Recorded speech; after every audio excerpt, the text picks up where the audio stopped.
આવતીકાલે દિહોર ગામમાંથી એકી સાથે 11 નનામી નીકળી હતી. તળાજા તાલુકાના દિહોર ગામમાં શોકનું મોજું ફરકી વળ્યું. 12 લોકોની મથુરાની યાત્રા બની અનંત યાત્રા. ભાવનગરના દિહોર ગામેથી મથુરા તરફ જઈ રહેલી બસ રાજસ્થાનમાં અકસ્માત નડ્યો છે, જેમાં 11 લોકોના મૃત્યુ થયા છે તો ઘણા બધા લોકોને સારવાર અર્થે હોસ્પિટલ ખસેડવામાં આવ્યા છે. રાજસ્થાનના ભરતપુર જિલ્લામાં બુધવારે સવારે ભયાનક માર્ગ અકસ્માત સર્જાયો છે. અહીં સાઈડમાં ઊભેલી ભાવનગરની બસને ટ્રકે પાછળથી ટક્કર મારતા બસમાં સારવાર 11 મુસાફરો કમકમાટી ભર્યા મોત નીપજ્યા છે, જ્યારે 12 જેટલા મુસાફરો ગંભીર રીતે ઈજાગ્રસ્ત થયા છે. અકસ્માતના સમાચાર મળતાની સાથે જ પોલીસની ટીમ ઘટના સ્થળે પહોંચી ગઈ છે અને બચાવ કામગીરી શરૂ કરી છે. આ અકસ્માત પરથી ભૂપેન્દ્ર પટેલે પણ દુઃખ વ્યક્ત કર્યું છે. સીએમ ભૂપેન્દ્ર પટેલે લખ્યું છે કે રાજસ્થાનના ભરતપુર નજીક થયેલા માર્ગ અકસ્માતની ઘટના ખૂબ જ આઘાતજનક છે. અકસ્માતમાં ગુજરાતના યાત્રિકોએ જીવ ગુમાવ્યો છે. સૌ મૃતકોના પરિવારનો પ્રત્યે મારી આત્મીય સંમેલન વ્યક્ત કરું છું. ઈજાગ્રસ્ત યાત્રિકો જલ્દીથી સાજા થઈ જાય તેવું પરમ કૃપાળુ પરમાત્માને પ્રાર્થના કરું છું. વિગતો અનુસાર મુસાફરોથી ભરેલી બસ ભાવનગરના દિહોર ગામેથી મથુરા તરફ જઈ રહી હતી. રાજસ્થાનના ભરતપુર જિલ્લામાં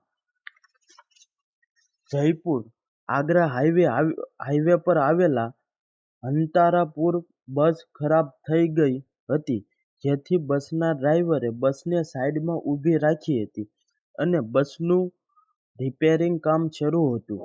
આ દરમિયાન લગભગ 10 થી 12 મુસાફરો બસમાંથી નીચે ઉતરીને બસની પાછળ જઈને ઊભા હતા, ત્યારે ફૂલ સ્પીડમાં આવેલી ટ્રકે બધાને કચડી નાખ્યા હતા. આ અકસ્માત એટલો ભયાનક હતો કે બસમાં સારવાર 11 લોકોના ઘટના સ્થળે જ મૃત્યુ નીપજ્યા હતા. આ ઘટનાની અંગે માહિતી મળતા પોલીસની ટીમ ઘટના સ્થળે દોડી આવી હતી. પોલીસનું કહેવું છે કે આ અકસ્માતમાં 11 લોકોના ઘટના સ્થળે જ મોત થયા છે. કેટલાક લોકો ઈજાગ્રસ્ત પણ થાય છે. તેઓને સારવાર અર્થે હોસ્પિટલમાં ખસેડવામાં આવ્યા છે. પોલીસે વધુમાં જણાવ્યું કે આ બસ ગુજરાતના ભાવનગરથી મથુરા તરફ જઈ રહી હતી. આ અકસ્માત સવારે 5 વાગ્યાની આસપાસ સર્જાયો છે. મૃતકોમાં 5 મહિલાઓ અને 5 પુરુષોનો સમાવેશ થાય છે. તમામ ઈજાગ્રસ્તોને એમ્બ્યુલન્સ દ્વારા જિલ્લા હોસ્પિટલમાં ખસેડવામાં આવ્યા છે. 12 જેટલા ઈજાગ્રસ્ત થયેલા મુસાફરોની સારવાર ચાલી રહી છે.